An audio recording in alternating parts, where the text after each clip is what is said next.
अगर आपको पता चले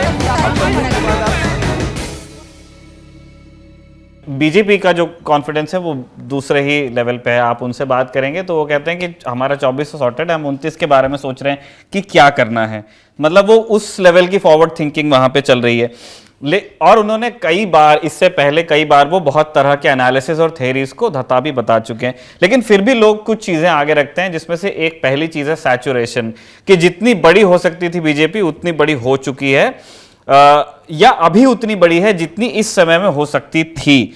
और दूसरी एक थ्योरी जो जिसके बारे में आप नेता नगरी के पिछले कुछ एपिसोड्स में काफी पहले चर्चा कर चुके हैं कि अगर किसी भी तरह का थर्ड अलायंस या ऑपोजिशन यूनिटी होनी तो उसमें एक टैक्टिकल रिट्रीट वाली चीज अगर हो पाएगी तो कोई गुंजाइश है, वरना कोई मतलब नहीं है। हम चाहते हैं कि क्या ये जो दो थ्योरी हैं, सैचुरेशन और टैक्टिकल रिट्रीट, इनमें अभी भी आपका मानना है, आप अभी भी विश्वास रखते हैं इन दो चीजों में?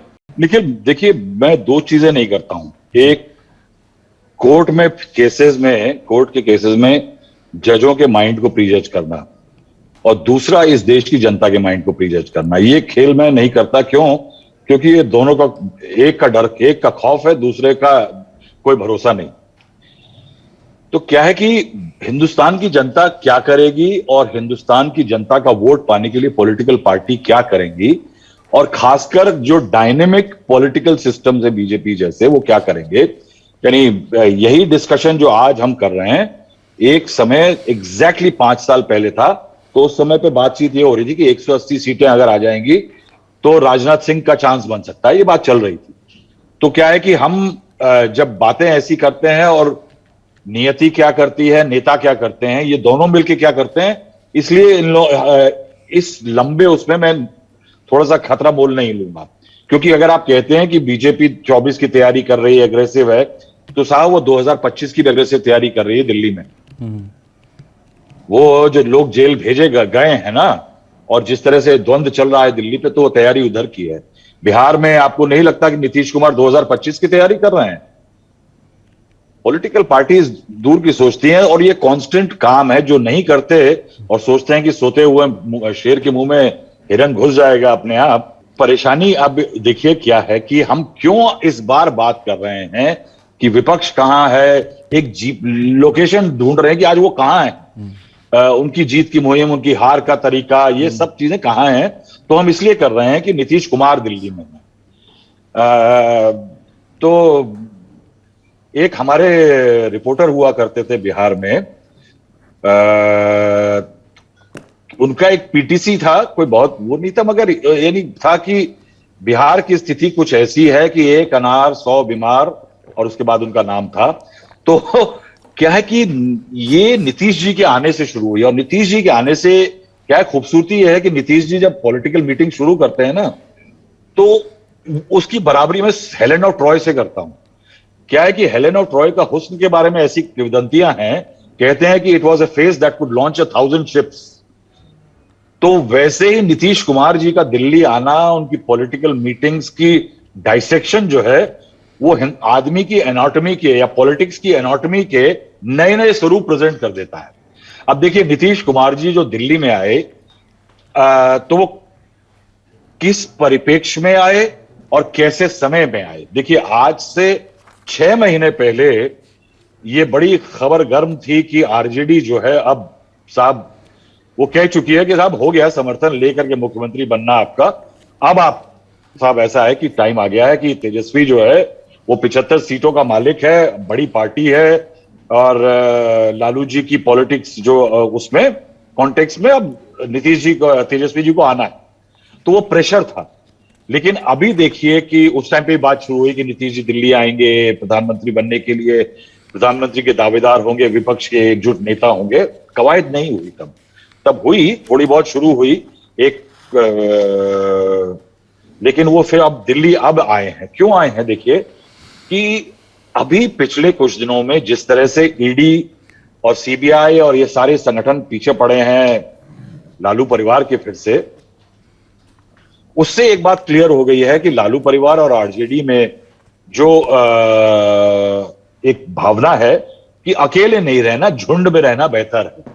झुंड में रह के, सत्ता में रह करके नीतीश कुमार के साथ में शायद ज्यादा बेहतर होगा। क्योंकि अगर आप झगड़ा मोल करके इधर उधर करके हट गए तो उसके बाद मुश्किल हो जाएगी और शायद तेज हो जाएंगे अटेम्प्ट ज्यादा, क्योंकि अगर चीफ मिनिस्टर वगैरह की फैमिली पे केसेस चल रहे हैं तो चीफ मिनिस्टर के लिए भी अनटेनेबल होता है। तो बिहार में ये हो रहा था। दूसरा जो था उसका कारण देखिए, नीतीश जी कब आए हैं। एक नीतीश जी ने कोशिश की थी राष्ट्रपति बनाने की, जब कोविंद साहब बन गए थे उससे पहले उन्होंने कोशिश की थी कि कांग्रेस के साथ महागठबंधन के चलते अलायंस हो जाए और एक कैंडिडेट हो जाए। वो आए, राहुल गांधी ने टाइम नहीं दिया था, लेकिन बाद में फिर उन्होंने कोविंद साहब पे मोहर लगा दी थी, क्योंकि वो आपको पता है कि जो राजनीतिक हवाएं होती हैं, किसानी उन्होंने ना की हो, इंजीनियर है पेशे से, लेकिन वो किसान की तरह से हवा सूंघ लेते हैं कि साहब अब की बार बारिश इस खेत पे होगी या इस खेत में खेती अच्छी होगी, तो वो तैयारी कर रहे थे। अब वो दिल्ली जो आए हैं वो किस टाइम पे आए हैं? क्या है कि ये मीटिंग जो पहली हुई थी जिसमें बड़ी खूबसूरत फोटो छपी खड़गे साहब के साथ, तेजस्वी है साहब, इसमें कुछ नया तो है नहीं, इसमें अलायंस वहां गठबंधन तो पहले ही है जी। ये गठबंधन तो एक एग्जिस्टिंग अलायंस है ना, तो उसकी फोटो छपना मिलन ऐसा था जैसे कि साहब कुछ नहीं हुआ, क्योंकि ये तो फोन पे ही बात कर सकते थे और अलायंस की मीटिंग होती रहती है। लेकिन इस बार में संदर्भ बदला हुआ। ये बिरले ही होता है निखिल कि किसी एक कोalition के अंदर जो प्रधानमंत्री पद के दो दावेदार हों और दोनों चुनाव ना लड़ सकते हों। क्यों? क्योंकि उनके ऊपर कन्विक्शन के केसेस चल रहे हैं। ये मुझे बताइए कि किसी के राजनीतिक इतिहास में किसी ने सुना है ऐसा कि 2 prime ministerial candidates both are convicted and can't contest elections?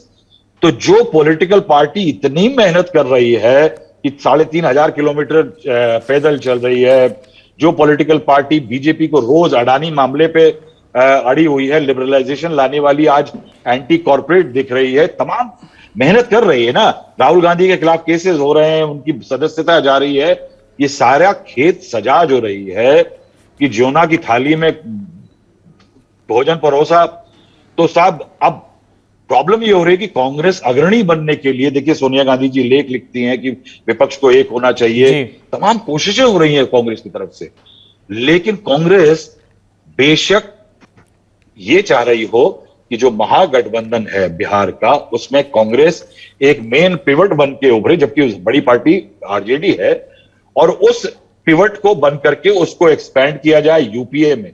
UPA में भी कांग्रेस सबसे बड़ी पार्टी है, डीएमके वगैरह से उसको कोई प्रॉब्लम नहीं है, एनसीपी से थोड़ी सी हो रही है, लेकिन अगर ये जो धुरी है यूपीए की, कांग्रेस के पार एक गोला है एमजीबी का, महागठबंधन का, उसके बाद एक है यूपीए का, और इसमें और दल जुड़ जाते हैं तो एक कोalition का गठ बन सकता है।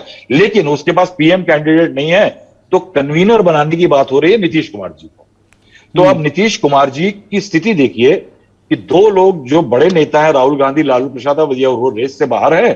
फलक्रम कांग्रेस बन रही है, गठबंधन बन रहा है, यूपीए बन रहा है, लेकिन नेता उनको चुना जा रहा है, तो कहीं ना कहीं एक आस की किरण है। लेकिन क्या अब इसमें एक कैच है कि इस कोalition में, जैसे राजनीति कह रहे हैं ना कि वेरिएबल्स बहुत ज्यादा है, तो पहला वेरिएबल तो यही आ जाता है कि अगर राहुल गांधी को रिलीफ मिल जाता है कोर्ट से कन्विक्शन के खिलाफ, तो राहुल गांधी वापस है, तो नीतीश कुमार प्लान बी हो गए कांग्रेस का। क्योंकि अगर राहुल गांधी आजाद हो जाते हैं इस कन्विक्शन से, तो नीतीश कुमार तो गए 20 तारीख को, तो नीतीश कुमार प्लान बी हो गए। अगर नीतीश कुमार प्लान बी हो गए दिल्ली के मामले में, यानी एक नेशनल प्लेटफॉर्म के लिए, तो तेजस्वी के चांसेस क्या होते हैं साहब बिहार में मुख्यमंत्री बनने के? क्योंकि क्या नीतीश कुमार छोड़ देंगे सत्ता? क्योंकि ये वो पार्टी है जो 15-16% के वोट पे खेलती है, और नीतीश कुमार जरूरी है। देखिए 24% लालू साहब की पार्टी ले ले, 23% बीजेपी ले ले, लेकिन नीतीश के बिना सरकार नहीं बन पाती है। तो उस 15-16% के खेल में नीतीश कुमार जरूरी है। तो अब ये बताइए कि अगर ये प्लान बी है, राहुल गांधी वापस आ जाते हैं, नीतीश कुमार वापस बिहार चले जाते हैं, तेजस्वी का क्या? तो कुल मिलाकर के अगर तेजस्वी बैकफुट पे है केसेस के कारण, तो शायद ये हो सकता है कि नीतीश कुमार 2025 की तैयारी कर रहे हैं कि वो उस टाइम पे रह करके अपनी दावेदारी को लगातार कर सकते हैं। क्योंकि मैं ये कहूंगा कि अगर मैं इनके वोट पैटर्न को देखूं, तो वोट पैटर्न बड़ा क्लियर है साहब कि नीतीश के बिना सरकार बननी आज की तारीख में किसी के भी आसान नहीं है। इसीलिए एक शहाबुद्दीन जो थे बिहार के नेता आरजेडी के, उन्होंने एक बार लालू साहब की पार्टी में थे, उन्होंने कही थी कि Nitish Kumar is a chief minister of circumstances, परिस्थितियों के चीफ मिनिस्टर हैं। तो परिस्थितियों के चीफ मिनिस्टर के साथ अब प्रॉब्लम यह है कि अगर सब कुछ सही बैठा तो वो परिस्थितियों के पीएम कैंडिडेट भी हो सकते हैं। साहब, मैं ये जानता हूं कि कोई भी नीतीश कुमार कन्वीनर बन के अगर बात करने जाते हैं, उस धुरी की जिसका कोर कांग्रेस है, तो उससे ममता बनर्जी को प्रॉब्लम होगी, उससे बीआरएस को प्रॉब्लम होगी, उससे नवीन पटनायक को प्रॉब्लम होगी, उससे अरविंद केजरीवाल को प्रॉब्लम होगी। तो क्या है कि फिर वो स्वरूप बनते बनते फिर बिगड़ जाएगा, मगर कहीं ना कहीं नीतीश कुमार का स्टेटस बढ़ जाएगा और शायद एक हल्की सी गारंटी 2025 की मिल जाएगी। मैं इसी बात पे, जो आप 25 की गारंटी की बात कर रहे हैं, मैं संतोष जी से भी टिप्पणी, संतोष जी आपने सुना राहुल जी अभी क्या कह रहे थे? वो कह रहे थे कि नीतीश अपना जो डोमेस्टिक गेम है विद इन बिहार, वो चाहते हैं कि अगले इलेक्शन में भी कुछ गुंजाइश रहे, तो वो थोड़ा इन्वेस्टमेंट यहाँ, थोड़ा एसआईपी में, थोड़ा मार्केट में, थोड़ा एफडी, इस तरह का चल रहा है। मतलब अगर मुझे ठीक समझ में आया तो वो चाहते हैं कि फ्यूचर सिक्योर रहे।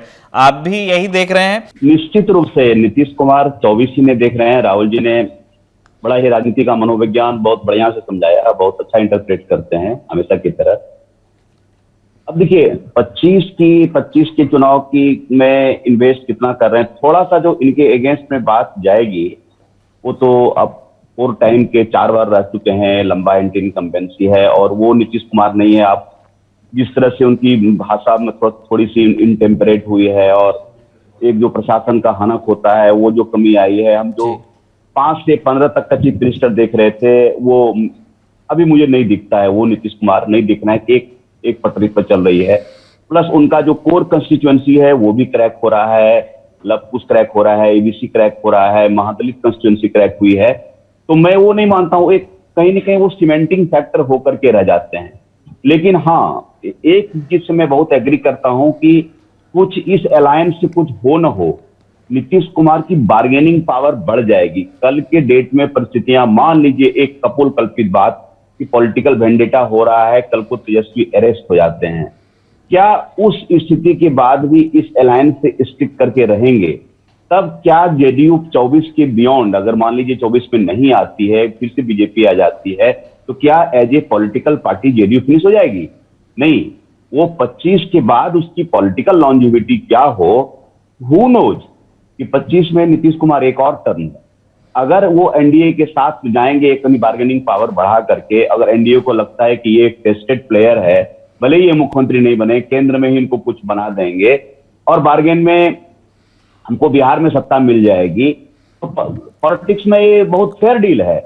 तो ये दोनों तरफ का, नीतीश कुमार की पॉलिटिक्स की सबसे बड़ी विशेषता क्या रही है कि दोनों तरफ की बात को वो जज करते रहते हैं, जब बोलना होता है तभी बोलते हैं, अदरवाइज आप जितना पूछते रहिए नहीं बोलेंगे वो। तो अभी वो कर रहे हैं। अभी उनको लग रहा है कि हमको कांग्रेस ने थोड़ा सा चारा दिया है बात करने की, तो उसका पूरी तरह से वो कैपिटलाइज कर रहे हैं। इसका बेसब्री से इंतजार कर रहे थे, क्योंकि अभी तक 6 मंथ से इनकी पॉलिटिक्स में कुछ हो नहीं रहा था। तो अब हुआ है, वो लैपअप करेंगे। लेकिन जैसा राहुल जी ने कहा कि कल को अगर राहुल गांधी को थोड़ा सा वो मिल जाता है, रिलैक्स कोर्स मिल जाता है, तो ये प्लान भी हो जाएंगे। तो ये ओपन एंडेड चाह रहे हैं। ये चाह रहे हैं कि ऐसी स्थिति हो जिसमें कि कोई पीएम कैंडिडेट डिक्लेयर नहीं हो, क्योंकि राहुल गांधी के अलावा भी टेकर हैं, ममता बनर्जी टेकर हो सकती हैं, केसीआर हैं, स्टालिन हैं, इवन अरविंद केजरीवाल हैं। तो वो नीतीश कुमार ऐसी स्थिति चाहेंगे कि ये चीजें हो नहीं। लेकिन हाँ, निश्चित रूप से वो चाहेंगे कि उनको कोऑर्डिनेटर या इस तरह का कोई नोमेनक्लेचर मिले, जिससे कि उनके राष्ट्रीय राजनीति में थोड़ा सा उनका कद और बड़ा हो। उनकी एक्सेप्टेबिलिटी तो है ही, और बाद में रिजल्ट क्या होता है, मैं मानता हूं कि state wide alliance workable, again इसमें भी बहुत सारे वेरिएबल हैं, वो वर्कआउट हो सकता है। अभी ये 77 का नहीं है कि जयप्रकाश नारायण जैसा कोई बाइंडिंग फैक्टर नहीं है। ये कोई मूवमेंट चल रहा है, मूवमेंट के बाद आप कर रहे हैं। ये बीजेपी वर्सेस लेफ्ट जैसे इंदिरा गांधी के विरुद्ध में हुआ था 77 में, वो बात भी नहीं है। यहाँ है कि मोदी वर्सेस रेस्ट पर, बट ऑन व्हाट, क्या नैरेटिव क्या है आपका, क्या व्हाट इज अल्टरनेटिव मॉडल, आपका ब्लूप्रिंट क्या है, ये सारे बहुत सारे ऊहापोह हैं बीच में। जैसे राजदीप सर ने भी कहा, स्टेट इलेक्शंस आने वाले हैं, वहां आप एक दूसरे के आमने सामने होंगे।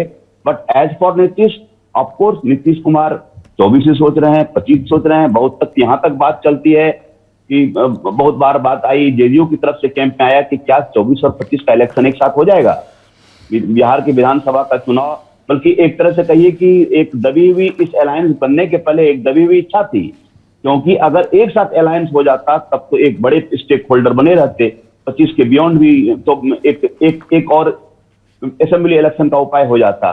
तो इस तरह की बातें चल रही है। But as of now Nitish की पूरी नजर होगी कि वो यूपीए के कोऑर्डिनेटर बने, अधिक से अधिक लोगों से बात करने का मौका हो, और बात की बात बाद में देखी जाएगी, कितना सक्सेसफुल हो पाएगा, लेट अस सी।